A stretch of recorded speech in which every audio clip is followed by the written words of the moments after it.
Al Derecho y al Revés, un programa de radio que aborda diferentes temas con una perspectiva amplia y siempre fomentando el debate respetuoso de posturas diversas.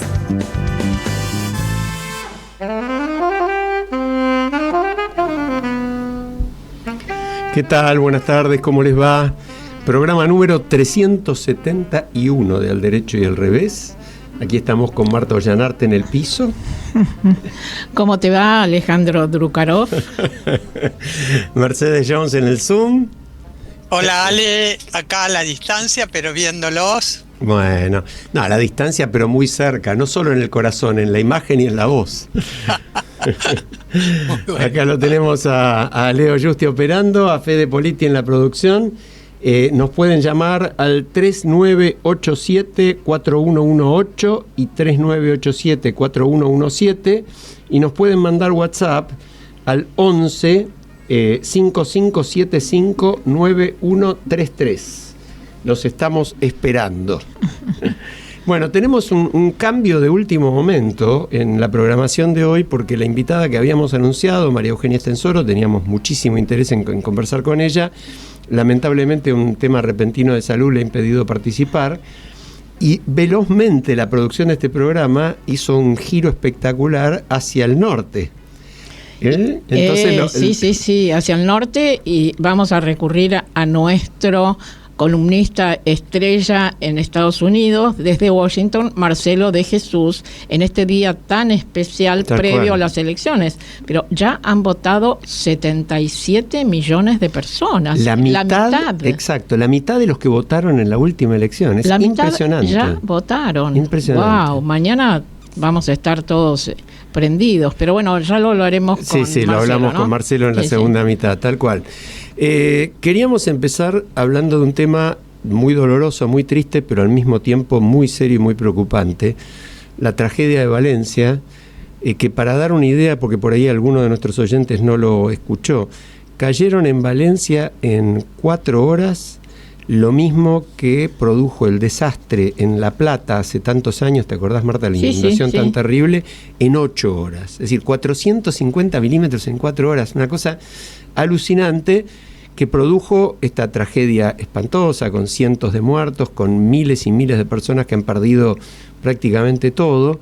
Y bueno, ahora están los reclamos al gobierno, tanto local como nacional, la falta de avisos, la falta de estructura suficiente, la ausencia de medidas que tengan que ver con lo que significa el riesgo del cambio climático, y lo que no nos damos cuenta, no solo en Valencia, sino en general, es que el cambio climático va mucho más rápido que las políticas de los estados. Bueno, yo te diría que el cambio climático va muy rápido y políticas de los estados prácticamente no hay. Entonces, es tremendo el contraste, ¿no? Ahí hay también una falta de percepción del riesgo y del daño que es común a todos, no es solo los políticos o los que toman decisiones en el plano inclusive global, sino de la propia ciudadanía, que cuando hay alertas no tienen, llamémoslo, los recursos culturales, como se hace en ensayos, ¿no?, de incendio en New York y en algunos lugares, que la gente está acostumbrada a ir recordando cómo hacer en caso de riesgo, en caso de que efectivamente algo así suceda. También es cierto que el fenómeno de fondo, que a eso justamente se refiere la columna de nuestro amigo y compañero de equipo Carlos March, es que el fenómeno es de tal gravedad que si no hay medidas, sobre todo a nivel global, y bueno, se producen estas cosas, ¿no? 450 milímetros es una monstruosidad. Exacto. Además, la irresponsabilidad de algunos, por ejemplo, se comentaba que algunas empresas tenían el aviso un par de horas antes, pero no dejaron salir a sus empleados. Qué horror. No dejaron salir a sus empleados, ¿no? Bueno, lo escuchamos a Charlie sobre el tema. Perfecto. Hola, ¿cómo están todos y todas? Aquí conectándome, como es habitual, cada 15 días para dejar una reflexión sobre este hecho que azotó a la ciudad de Valencia, el fenómeno Dana o gota fría, que se enmarca en los distintos episodios que venimos sufriendo en el marco de la agenda de cambio climático y sus consecuencias lamentables. Lo que demuestra esta agenda son 4 puntos relevantes. Tenemos política económica sin política, es decir, la economía es la que sigue marcando el rumbo. En Valencia, por ejemplo, a pesar de la alerta temprana que se dio sobre el fenómeno, las empresas retuvieron a sus empleados hasta último minuto. El otro aspecto es economía política sin economía. Por lo tanto, las políticas que se van definiendo para mitigar los efectos del cambio climático no tienen el respaldo ni presupuestario en cuanto a lo público, ni tampoco las medidas de conversión del sector privado en cuanto a los modelos productivos. El tercer aspecto tiene que ver con medidas de mitigación y reparación, pero sin medidas, es decir, la escala que se requiere para mitigar y reparar las consecuencias del cambio climático evidentemente no están a la escala, a la medida de las necesidades. Y por último, políticas de Estado sin Estado, es decir, se definen políticas públicas, pero los estados nacionales son incapaces de poder reunir el poder, principalmente económico, para invertir en las transformaciones que requieren los modelos productivos en cada uno de los países, pero además a nivel internacional no existe tampoco espacios que concentren el poder necesario para impulsar las medidas que son de alcance global y que superan a los estados en nación. Entonces, hace 30 o van a ser 30 años que se vienen realizando las COP, que son las reuniones en el marco de Naciones Unidas que abordan la agenda de cambio climático. El año que viene se va a realizar la cumbre número 30 en Brasil y sin embargo, los aspectos más relevantes de la agenda de cambio climático no han sido abordados en estos últimos 30 años, es decir, en este periodo que lleva realizándose las COP. Es decir, Naciones Unidas es un ámbito absolutamente intrascendente para abordar con la profundidad necesaria la agenda de cambio climático. Por lo tanto, el panorama evidentemente es muy complicado y las 30 COP, o por lo menos las 28 que ya pasaron, la 29 se realiza este año en Azerbaiyán y si bien hay mucha expectativa con la COP30 de Brasil, tampoco se calcula que va a haber hechos concretos y relevantes. Es decir, las 30 COP van a pasar sin pena ni gloria, o mejor dicho, con nada de gloria y con mucha pena. Un abrazo grande. Bueno, gracias, Charlie. Muy claro, ¿no? Vos habías anticipado nada de gloria y mucha pena. Un cierre fantástico. Y lo asombroso es que, como él lo menciona, 30 reuniones del COP hace 30 años y sin embargo no hay reacciones, porque evidentemente lo que se ha hecho es mínimo. No hay cooperación internacional para esto. No hay cooperación internacional.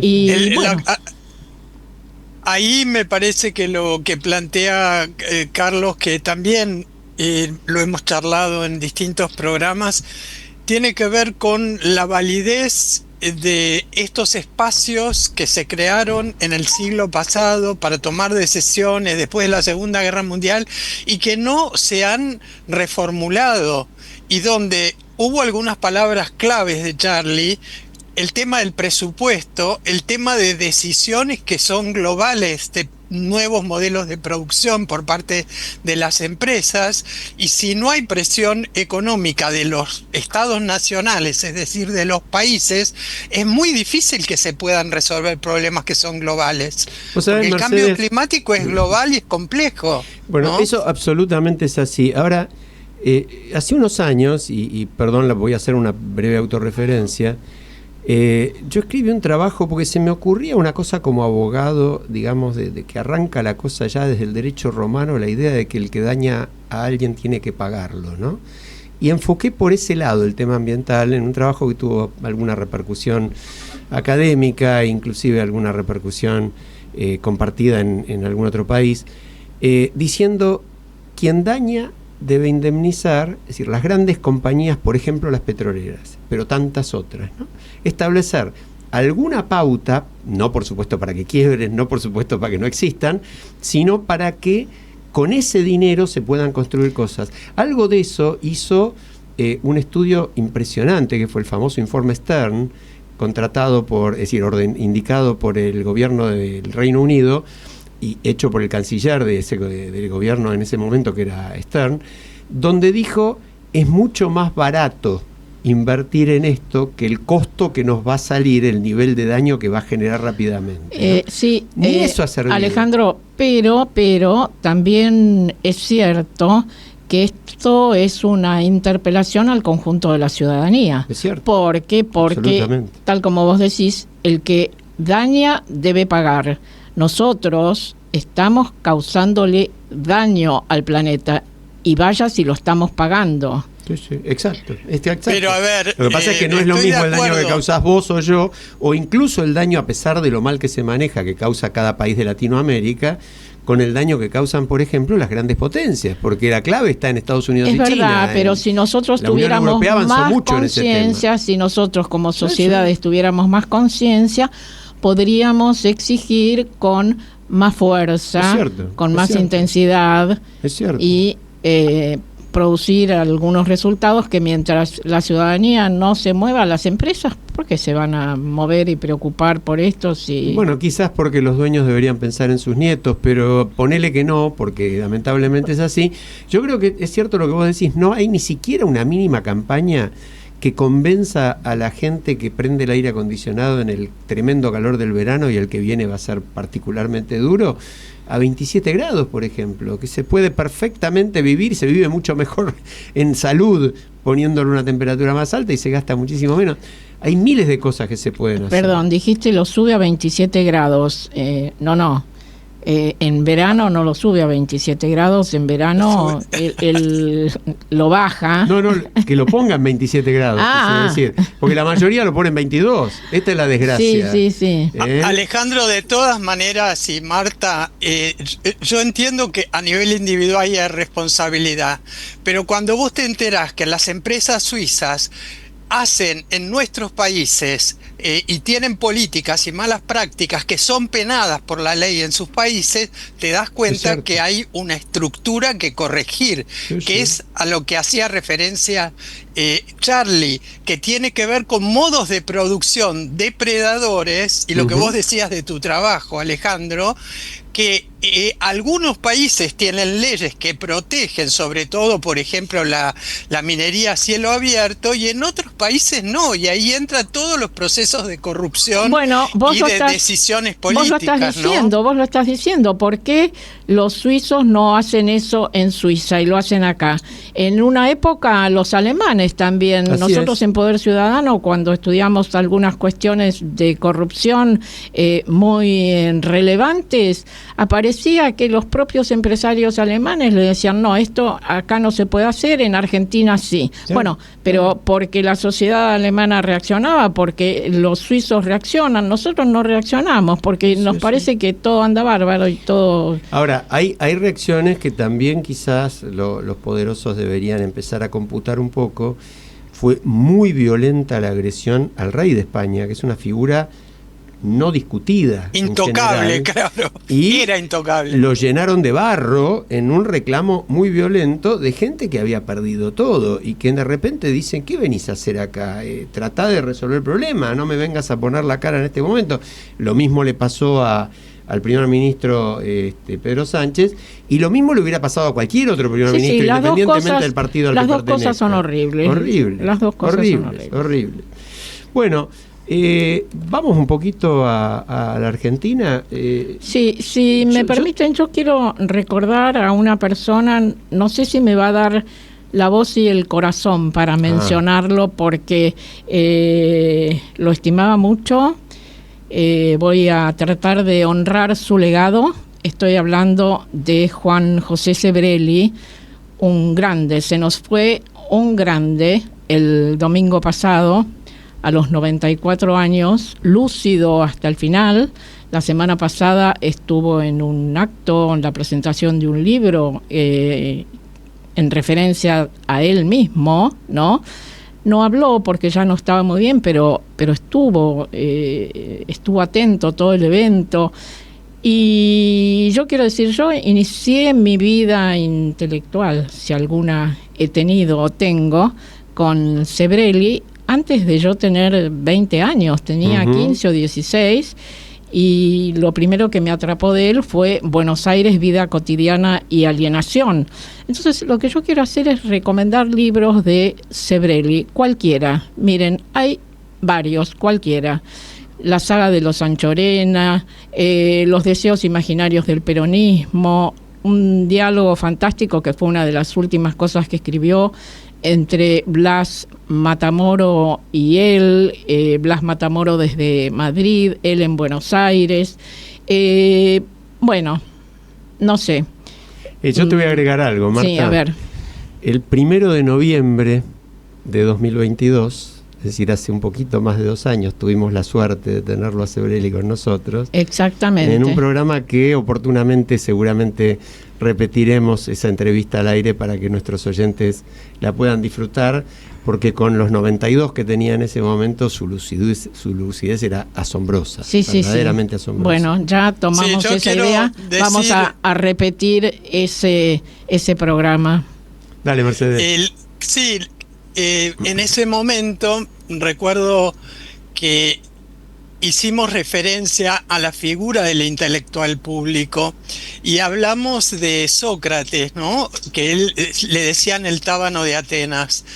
Y Sócrates quería mejorar la sociedad en la que vivía y pensaba, como pensamos en este programa, que la clave era la educación, porque él decía que la ignorancia es la causa de la maldad. Y cuando lo hablamos con Juan José Sebrelli, él planteó que la función que él tenía como sociólogo crítico, estaba generada por esta idea de mejorar la realidad.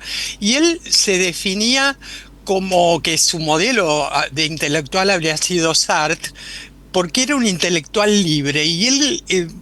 vos, Marta, lo conocés y estuviste, como vos decís, desde muy jovencita, cercana al espíritu libre, y que él decía que era negativo pero no nihilista, o sea, realmente una persona admirable por su coraje y por siempre estar por fuera de la corriente de aquello que era conveniente o políticamente correcto. Bueno, tan es así, Mercedes, que después de fallecido ha tenido que soportar los agravios de algunos energúmenos en redes sociales, de los famosos trolls vinculados a este gobierno, hablando justamente muy mal de él por su relativismo, por su capacidad de abrirse a distintas ideas y respetar otras ideas, por su además asunción gay, con lo cual lo han insultado de la manera más inmunda. Ni se me ocurre leer toda esa porquería. Basura. Y bueno, pero lamentablemente, ¿sabes qué pasa, Marta? Que hablemos y recordémoslo con cariño, con respeto, con toda la admiración que él supo ganarse en los demás. Sí, pero como dijiste, recomendemos su obra, porque su obra responde también en buena medida, tiene plena actualidad. Responde, adhiera uno o no adhiera a muchas de las cosas que dice, pero justamente si algo que propone Sebrelli es pensar, y si algo que se nos está proponiendo tristemente hoy, y también se nos propuso unos cuantos años anteriores, no es pensar, sino seguir. Y bueno, de eso se trata, ¿no? Ale, él decía que trabajaba para detener el dogmatismo, la intolerancia y el fanatismo. Y son los dogmáticos, intolerantes y fanáticos lo que lo critican, porque él fue moviéndose de acuerdo a sus propias convicciones. Y cuando escuchemos el programa que le hicimos, la entrevista que se hizo, vamos a ver ahí claramente lo que él contesta de su rol como intelectual público. A mí me pareció siempre un ser admirable. El libro que recomienda Marta, y que yo también lo recomiendo, Buenos Aires, vida cotidiana y alienación, lo tuve que leer en la universidad. porque era un sociólogo muy reconocido. Sí, yo, después que supe de su fallecimiento, lo primero que hice fue dirigirme a mi biblioteca. Tengo muchos libros de Sebrelli, creo que casi todos. Empecé a sacarlos y a releer. Yo soy muy subrayadora de libros, así que leía las partes subrayadas y recordaba algo que creo que dijimos en el programa anterior, Mercedes, no sé quién lo había expresado, que lo importante es aprender, desaprender y volver a aprender. Todo lo que yo volví a aprender releyendo los párrafos subrayados en los libros de Juan José es fantástico. Así que si no tienen algún libro en la biblioteca, vayan a cualquier librería y pidan qué libro tienen de Juan José Sebrelli. Sí, en bibliotecas populares, aquellas personas que por ahí no tienen acceso por donde viven o lo que fuera a librerías tan a mano, en las bibliotecas existe la obra, porque es clásica, toda la obra de él se ha transformado en clásica. Qué necesidad, ¿no? Qué necesidad de que nuestros jóvenes, nuestros niños vuelvan y vayan, conozcan en serio las bibliotecas, ¿no? Como las frecuentábamos nosotros.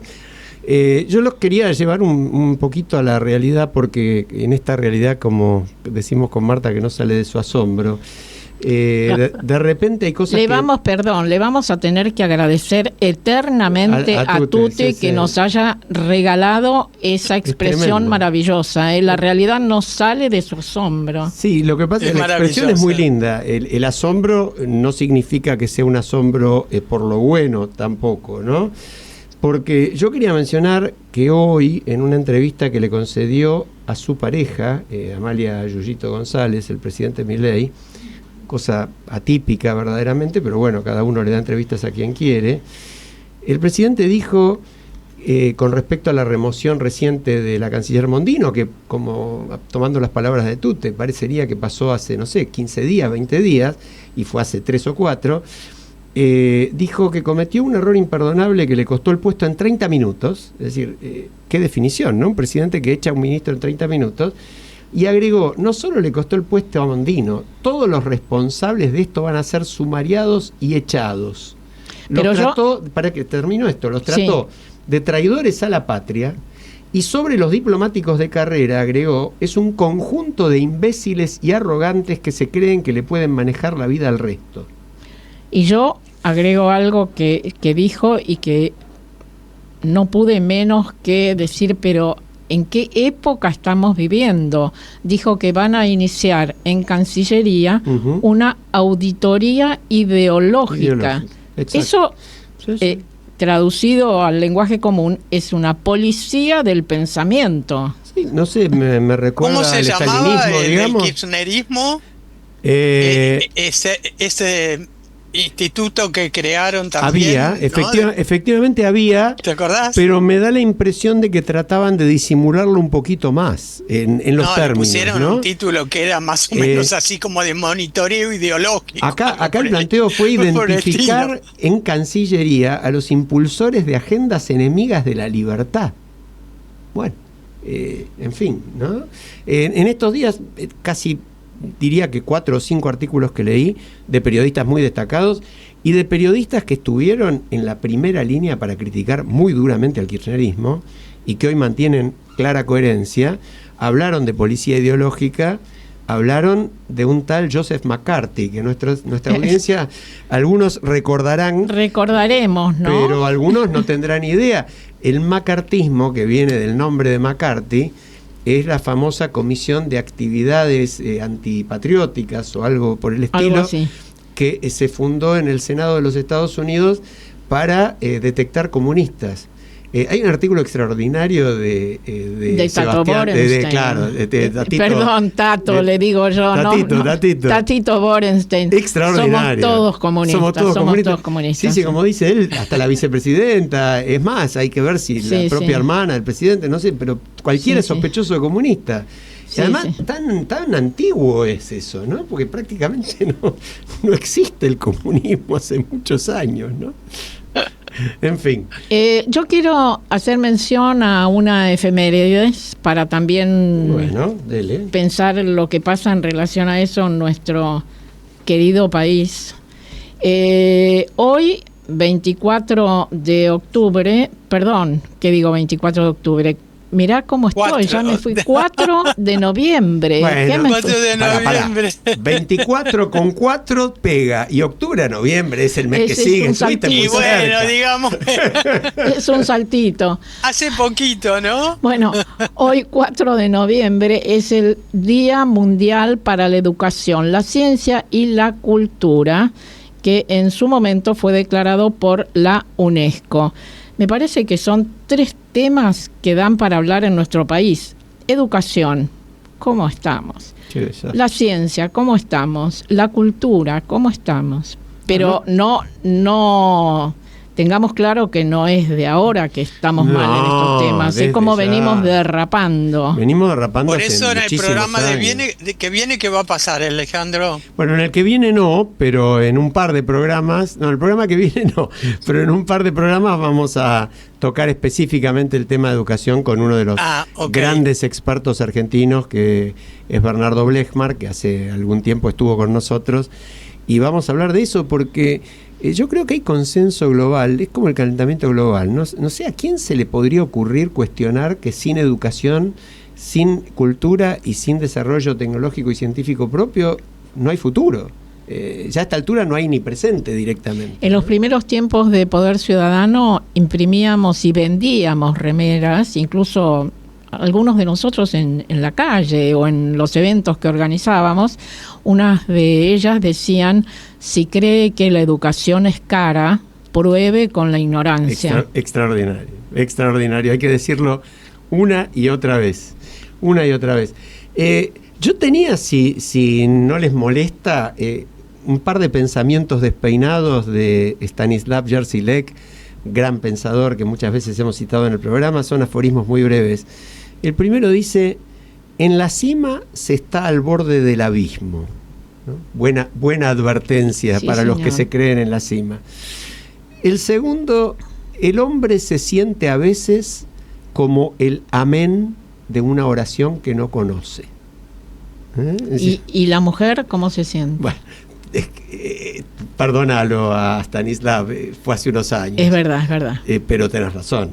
Pero se siente como el así sea de una oración que no conoce. Es tan claro, ¿no? Va en línea con Sebrelli, con el dogmatismo, con creer en algo fervorosamente y no razonar, ¿no? Y el último, muy adecuado: nuestra ignorancia alcanza mundos cada vez más lejanos. Sí. Wow. Tremendo. Bueno, ¿les parece que en realidad teníamos un tema, vamos a tener que contarlo, Marta, teníamos un tema para pausa, acorde con la invitada. Bueno, pero lo mismo. Pero refrescale un poquito a la audiencia, tomémonos un minuto y hablale un minuto de Mujeres y Compañía. Bueno, nuestra invitada, como ustedes saben, iba a ser, y por un problemita de salud lo postergamos, María Eugenia Estensoro. María Eugenia Estensoro, en el año 95, saquen ustedes la cuenta, junto con Norma Morandini, lanzaron una revista, una publicación impresa, digamos, Mujeres y Compañía, donde reunían pensamientos absolutamente creativos, sólidos, profundos, sabios en relación a las mujeres, sin esa característica a veces un poco edulcorada o no edulcorada, sino peleadora de un feminismo que se ha convertido en algunos aspectos un tanto absurdo.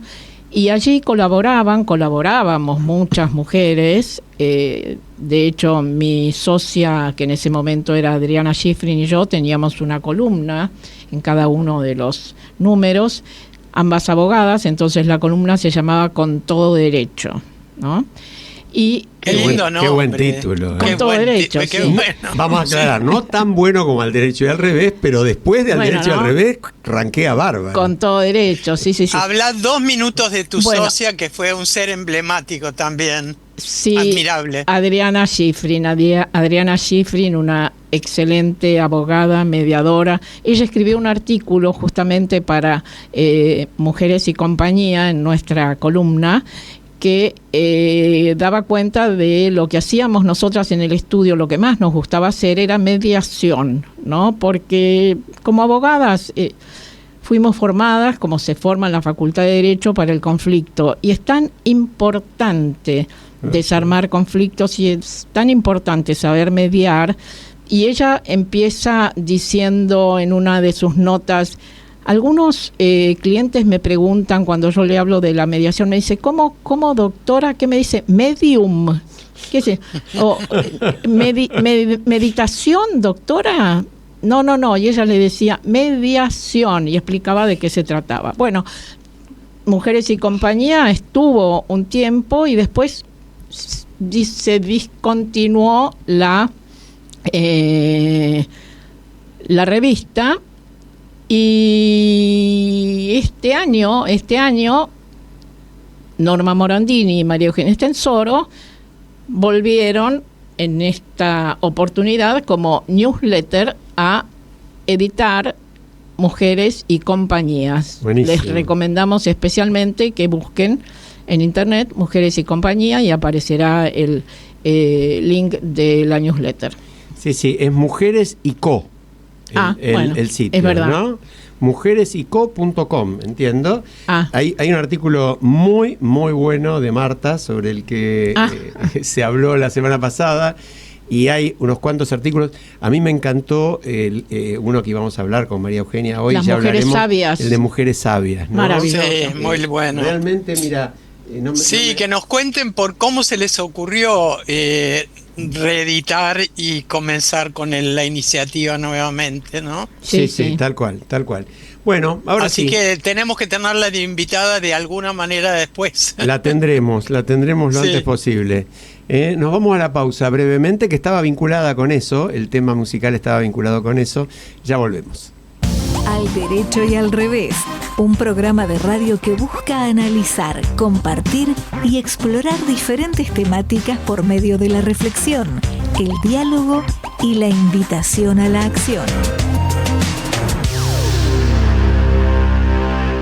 Bueno, aquí estamos, escuchábamos a Ana Belén, un tema de título Amigas, hermosísimo tema, que tenía que ver justamente con esta idea de conversar sobre Mujeres y Compañía, que lo seguiremos haciendo. Mientras esperamos para hablar del tema de Estados Unidos, no tocamos una cuestión que a mí me parece de gravedad, por lo menos hasta que no se devele qué es lo que realmente pasó, y me refiero a los destrozos en el Comité Nacional de la Unión Cívica Radical, ¿no? Están apareciendo distintas versiones, es horrible, porque sea lo que sea, es un hecho vandálico inaceptable. Sí, absolutamente. Y que no ha merecido el repudio que debiera, ni del gobierno, todo lo contrario, más bien, ni de los otros partidos. Es sorprendente, ¿no? Sí. Es como que estamos naturalizando algo que, bueno, que es grave, ¿no? Y en línea con eso pasó algo. A lo mejor semana. Algunos dirán, bueno, algo habrán hecho, ¿no? Es que vos sabés que yo pensé lo mismo. Esa horrible frase que muchos jóvenes que no han vivido los años tan trágicos de plomo de la Argentina han perdido de vista eso, y no se puede olvidar esas cosas, ¿no? Yo decía que esto también quizás me hizo recordar una frase muy, muy infortunada del presidente, referida al expresidente Raúl Alfonsín, ¿no? Uh-huh. A quien hizo responsable de golpe de Estado, lo llamó prácticamente golpista, ¿no? Hablando de la situación que se vivió tan trágica en el final del gobierno de la Rúa en 2001, ¿no? Sí, por suerte entre comillas, ¿no? En este caso hubo una reacción generalizada de indignación ante estas palabras del presidente en relación a Alfonsín, ¿no?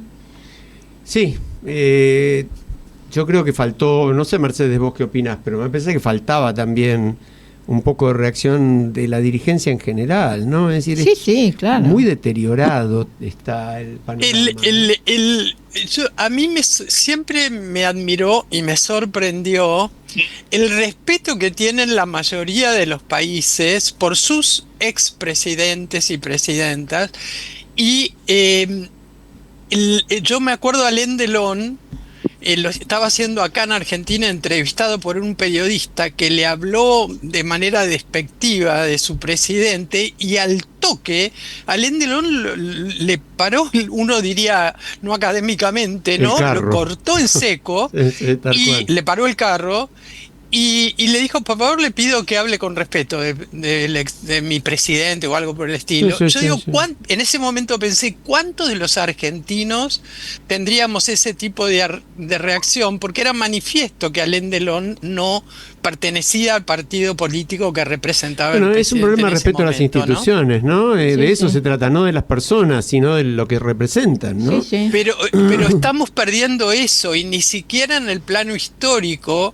Que una personalidad como Alfonsín ha sido reconocido, entre comillas, como uno de los padres de la democracia, ¿no? Del surgimiento democrático de nuestro país, ni aún así tenemos esta cuestión de respeto.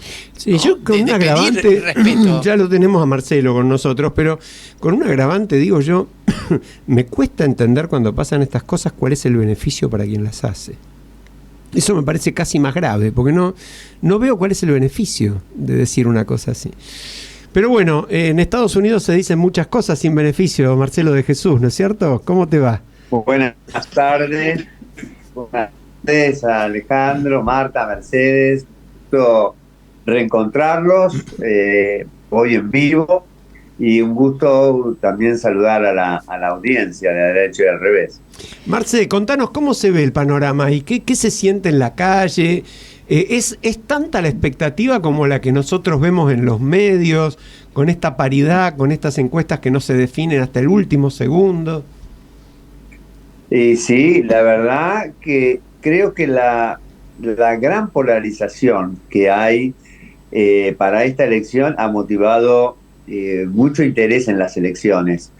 Ya de hecho votaron anticipadamente, como se permite acá, de forma presencial o por correo, 70 millones de personas, ¿no? Sí. Es un récord. Entonces, eso está demostrando que hay mucho interés, que generalmente se da en países como, bueno, en Estados Unidos porque es voluntario, en Argentina es obligatorio más o menos, pero acá es voluntario. Cuando uno ve este porcentaje de asistencia es porque hay una pelea muy, muy grande. Si no, los candidatos no mueven mucho el amperímetro para convocar a elegir, ¿no? Marcelo, bueno, mañana votará el resto, y la pregunta que te quiero hacer es, ¿a partir de qué hora se van a dar a conocer los resultados? Bueno, lamentablemente para Argentina cambiamos la hora, con lo cual la hora del este son 2 horas. Y acá hay algunos estados... ¿Cómo? Dos horas menos que en Argentina. Claro. Entonces acá va a haber estados que cierran a las 8 de la noche, u 8:30, y son las 10:30 de Buenos Aires. Claro. Y este es el horario de cierre. Después tenés que empezar a contar y bueno, hay mucho para contar. Aparentemente va a haber mucha votación mañana. Claro. Es un tema. Marcelo, hoy al presidente de Trump o ayer creo, le volvieron a preguntar si iba a reconocer una eventual derrota, ¿no? Por supuesto, esto en un contexto donde no hay la menor certeza de lo que puede pasar. Es muy factible que gane Trump, pero cada vez que le preguntan si va a reconocer la derrota, hasta ahora decía que de ninguna manera, que era fraude. Ayer dio a entender que bueno, que la derrota es como una posibilidad. ¿Te dice algo a vos eso? ¿Pensás que esto va a continuar por la vía judicial? Perdón, y yo quiero agregar que un medio hoy, no sé cuál y no recuerdo qué periodista, dijo que un posible estallido de violencia podía esperarse si ganaba Trump. Si ganaba Trump. Sí. O si perdía. Si perdía, perdón. No. La realidad no sale de su asombro. Pero todo es posible. Todo es posible. Sí, mira, mañana yo tengo una charla en la Universidad de George Washington y ya está cerrada. Ya está cerrada con candados y porque temen que pueda pasar cualquier cosa en D.C. Entonces, nunca se ha tenido este temor. Pero ahora están empezando a dar feriado en varias instituciones porque hay un temor a lo que pueda pasar. Se supone que esto va a pasar tarde a la noche, ¿no? Porque antes nadie va a saber el resultado. Pero es factible que eso pueda pasar. ¿Y vos ves la posibilidad de que esto se judicialice, como ocurrió? Porque en la elección que perdió el expresidente Trump con Biden, él intentó una judicialización en varios estados que fue rechazada, ¿no? Sí. Creo que lo comentamos en la última columna. Yo dije que había 70 causas judiciales, ya hay 81. La mayoría iniciadas por el equipo republicano o por simpatizantes u organizaciones afines a Trump que quieren precaverse de un posible fraude en las elecciones. Por ejemplo, el New York Times ayer reportaba que había una organización conservadora que, según dijo su líder, había instalado cámaras secretas en 50 locaciones para evitar fraudes en el conteo. Bueno, cámaras secretas, pero cámaras secretas que clandestinas. Sí, para que nadie les pueda mentir al pueblo sobre el resultado de las elecciones.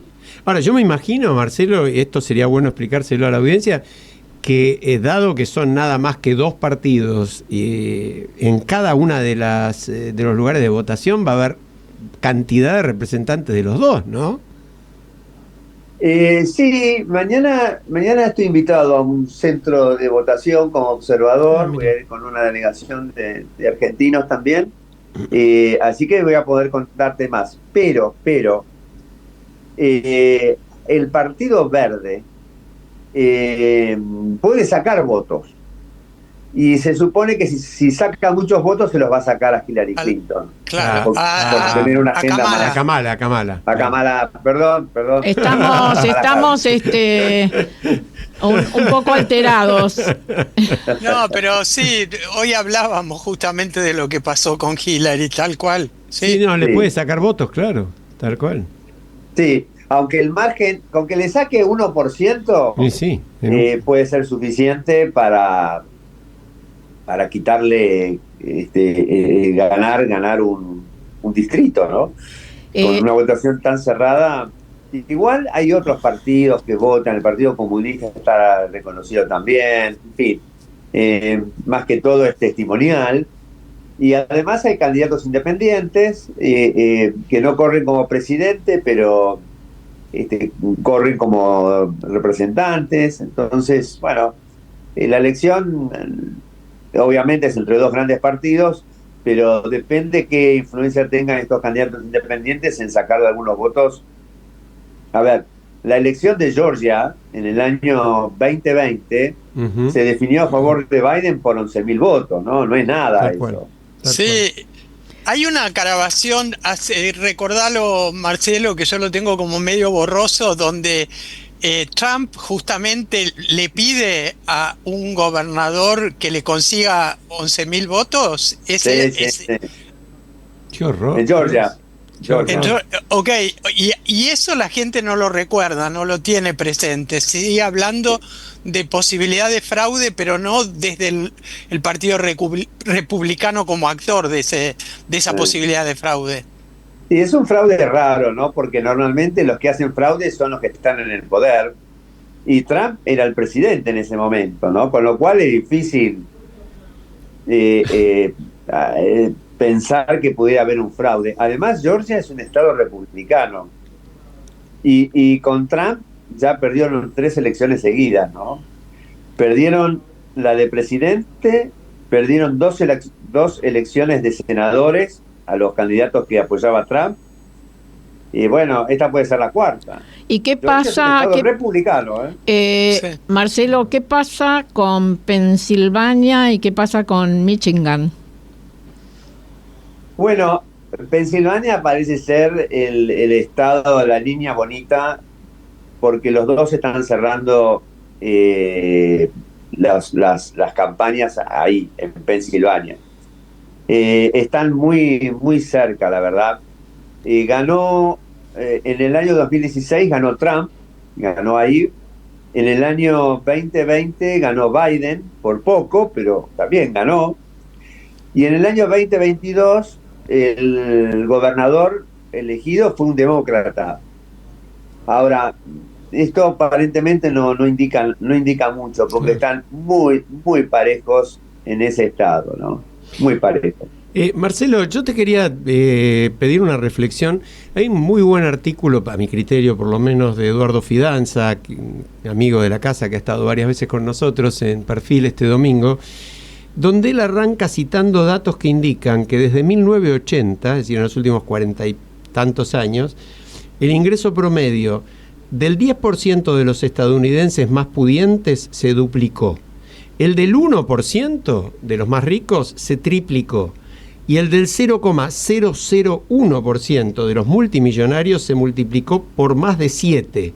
Mientras que el ingreso de la mitad más pobre se mantuvo prácticamente igual. Es decir, dice Fidanza, en otras palabras, 3 décadas y medio, 4 décadas de cambios maravillosos y vertiginosos no tuvieron ningún impacto en el salario de aproximadamente 120 millones de estadounidenses. Él asocia eso con la búsqueda de un revulsivo, de un antisistema, de alguien que le eche la culpa al sistema político, que sería Trump. ¿Vos sentís algo así en la opinión de la gente? ¿Qué pensás? Bueno, es difícil hablar de la opinión de la gente en este clima. Yo cuando me encuentro con los demócratas, les digo, Trump tiene un discurso a favor de la gente pobre, ¿no? Ahora, yo no sé si es mucha gente pobre, si hay mucha gente empobrecida, pero Trump va con ese discurso como caballito de batalla, diciendo que la culpa de esa situación la tienen los inmigrantes ilegales, los estados extranjeros, que les va a robar todas las fábricas para que vuelvan a invertir en Estados Unidos, y si no les va a poner tarifas, con lo cual es más o menos lo mismo, ¿no? Inducir a la desinversión extranjera, considerar enemigos a todos los países que circulan con Estados Unidos, amigos o aliados. El discurso más importante de Kamala Harris es el tema del aborto. Y es un tema importante, ¿no? Es un tema importante, pero mi visión es que no sé si es el punto más... El otro día el New York Times publicaba que la prioridad en el 28% de los votantes es la economía. Claro. El segundo punto es el aborto 15% e inmigración 15%. Bueno, ahí ya tenés nada más que 43% entre inmigración y economía, claro, donde los posibles votantes ven a Trump más hábil que a Kamala Harris. Sí, sí. Bueno, de todas formas, la campaña de Kamala Harris no está mala, porque con todos estos problemas que tiene, de decir, el tema de la frontera realmente es un problema. Se ha ido de las manos a Biden, y que el último año recién empezaron a tomar medidas para endurecerla, ¿no? Eso es cierto. No es cierto que todos los inmigrantes ilegales sean criminales o miembros de bandas, y ni mucho menos delincuentes, no. Eso no es cierto. Pero él lo usa, Trump, como culpables. Pese a todo eso, Kamala Harris está ahí, ¿no? Cabeza a cabeza. Una cuestión que hace referencia a nuestro país y que algunos analistas políticos estos días han resaltado, no sé qué opinas vos. Ellos dicen, gane Trump o gane Harris para Argentina y América Latina es lo mismo, porque no interesamos a Estados Unidos. Bueno, la verdad es que no podría decir, porque Trump es un disruptor y no sé qué puede hacer. Para Estados Unidos existen 2 o 3 temas importantes. Creo que en lo estratégico es así. El tema es China. Entonces, ¿qué cosas tiene Argentina que le pueden interesar a China y que obviamente le pueden molestar a Estados Unidos? La licencia de las bandas de 5G, la hidrovía, el dragado de la hidrovía y el puerto de aguas profundas en Tierra del Fuego. Son los 3 temas más sensibles. Así que, aparte, dejando de lado la relación de Trump y de Milei en ese sentido, que bueno, en lo personal puede ayudar. Pero si no es por Trump, va a ser por Kamala Harris, que Argentina va a tener algún interés en ese sentido. Los demás, puede ser que no. Depende cómo Estados Unidos vea la relación con China. Uh-huh. Eso es lo que me parece a mí.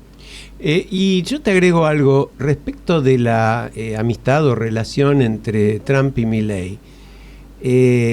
Porque acá hay como una creencia por ahí en mucha gente que por ahí no se preocupa tanto de leer información a fondo, qué sé yo, en cuanto a que piensan parecido, pero es claro que las posturas ideológicas son bastante contradictorias, ¿no? Milei se asume como libertario, como partidario de la integración global, etcétera, etcétera, y Trump tiene una postura muy fuertemente nacionalista, como vos lo dijiste hace un rato, ¿no? De preservar lo local, proteccionismo. ¿Vos ves alguna compatibilización por ese lado? Bueno, a mí me parece que Trump es un personalista, así que más que una ideología, tiene una manera de ver las cosas que en lo que lo favorezcan está bien, y en lo que no favorezca no va a promover nada, al contrario, va a ser un obstáculo.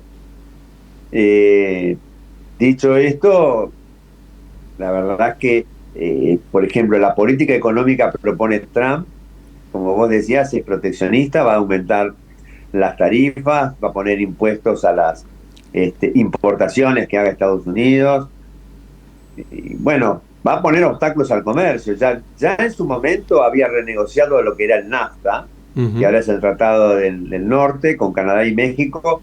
Ahora dice que lo va a volver a renegociar porque eso es perjudicial para los obreros norteamericanos. En su momento desistió de participar en el Trans-Pacific Partnership, que es un tratado en el que participaban los países con costa en el Pacífico: Chile, Perú, Canadá, Estados Unidos, y los países como Indonesia, Australia, etcétera. Todos esos países se unieron para dejarlo a China afuera. Y Estados Unidos, cuando se unió Trump, se quedó afuera. Es decir, él va a ver, me parece a mí, las relaciones internacionales bilateralmente en lo que le convenga. Ahora bien, volvemos a Milei. ¿Hará lo mismo Milei? Nosotros tenemos pendiente ahí un tratado de libre comercio entre el Mercosur y la Unión Europea. No es un tema menor, es un tema de gran impacto político y económico. Si Milei va a hacer lo mismo, es una gran pregunta, ¿no? Sí. Y con el tema de Kamala y el tema del litio, ¿vos creés que ahí también hay algo que puede llegar a cambiar las definiciones que se están haciendo de lo estratégico, por ejemplo, de Argentina? Sí, el litio tiene mucho que ver con la energía verde, renovable, sí, con los autos eléctricos, y hay una gran dependencia de China. China invirtió durante muchos años en África para sacar, invertía en las minas para sacar materiales estratégicos. Argentina obviamente tiene grandes reservas de litio. Y tiene tierras extrañas que vos dijiste también, ¿no? Sí. Entonces, Estados Unidos esa cuestión estratégica la va a estar mirando. El cobre también tiene mucho que ver con las baterías. Y Argentina no tiene una gran producción de cobre como sí tiene Chile, por ejemplo. Chile, sí. Bueno, Marcelo, llegó la hora de la verdad. Estamos a un minuto de irnos con el Nano Serrat. Es el momento en que vos definas qué va a pasar mañana. Sí, claro. No lo pongas en ese compromiso. No, pero por lo menos desde el punto de vista de esto que estuvimos charlando. Es un chiste, respecto de la reacción de los varones jóvenes negros y el discurso de Obama, por ejemplo, y esta publicidad de no le digas a tu marido, pero voltá a los demócratas. No sé, un poquito de eso que está pasando, ¿cómo lo percibís vos?